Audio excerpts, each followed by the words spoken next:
Episode 416. Should the public own a stake in AI? The primitive forms of artificial intelligence we already have proved very useful. AI is a golden opportunity. How do we ensure that this technology is regulated?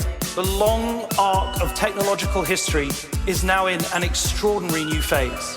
The AI 6 podcast with Joanne Sweeney. Senator Bernie Sanders wants the American public to own half of OpenAI. So the question I'm asking in today's show is, should the public own part of artificial intelligence, given it's trained on our collective human intelligence? Hello and very welcome back to AI 6. I'm Joanne Sweeney on a mission to upskill 500,000 people in just 6 minutes a day. I have to say, over 400 episodes in, and I think the existential questions get greater as the weeks and months move on when it comes to AI. And a man that is asking one of those big questions is US Senator Bernie Sanders. And he does think that the public should own part of artificial intelligence. Let's hear from him. The question is, who will own and control that future? Who will benefit from it and who will be hurt by it? Will AI be used to make life better for working families? Will it help us eliminate poverty, extend life expectancies, and help us solve the climate crisis? Or will the future of humanity be determined by a handful of billionaires who have developed AI to become even richer and more powerful than they are? I largely agree that the power of AI in such a few hands presents a dangerous and worrying future. I would also argue that the regulation of AI is absolutely not keeping up pace.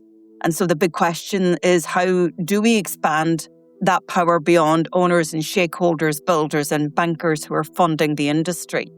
After all, we live in a world where humanity must always come first and the greater good be at the forefront of all our minds. Bernie Sanders is preparing legislation called the American AI Sovereign Wealth Fund Act, and the bill would force major AI firms, it explicitly names OpenAI, Anthropic, xAI, etc., to transfer the equivalent of 50% of their stock into a public fund through a one-time tax paid in shares and not cash. The public fund would then hold these shares on behalf of the American people, giving citizens both a claim on future dividends and cash flows and voting rights over key corporate decisions. Separately, a paper published in the Columbia Journal of Tax Law, titled Sharing the Algorithm, the Tax Solution to Generative AI, proposes a novel tax model that would give the public a direct ownership stake in AI by requiring Gen AI companies to make a one-time tax payment in the form of equity shares. Rather than relying solely on future income taxes or new levies, the authors Jeremy Bearer-Friend and Sarah Polks propose that the tax would create fractional public ownership of AI itself. The authors argue that this approach addresses 4 major harms associated with AI. First, it would help compensate creators and members of the public whose copyrighted works and personal data were used without consent in AI development. Second, it would allow workers affected by AI-driven job displacement to share in the profits generated by the technology. Third, public ownership could increase public influence over AI governance, helping address issues such as bias and discrimination. And fourth, it would counter growing wealth concentration and market monopolization among AI developers. Drawing on existing models of fractional ownership, the article argues that tax policy is the most effective mechanism for sharing the benefits of AI more broadly across society. So what do you think? Do you agree with Senator Sanders? And to directly quote him from a New York Times guest essay, AI is a public resource and the wealth it generates should benefit all of humanity, not a handful of billionaires.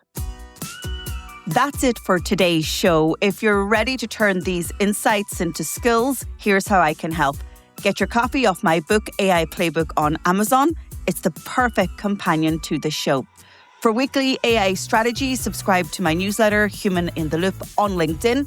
Or if you want to take the next big step, you can take our CPD accredited professional diploma in AI. Maybe you need something more tailored for your organisation. You can book a call in my calendar at digitaltraining.ie. Or if you work in government or public sector, go over to publicsectormarketingpros.com. If you found this episode useful, please share it with a pro that you know. And I'd love to read your comments on Spotify. And if you can, take a second to like, rate, or subscribe wherever you listen. It really helps the show. This is AI6. I'll talk to you on the next episode.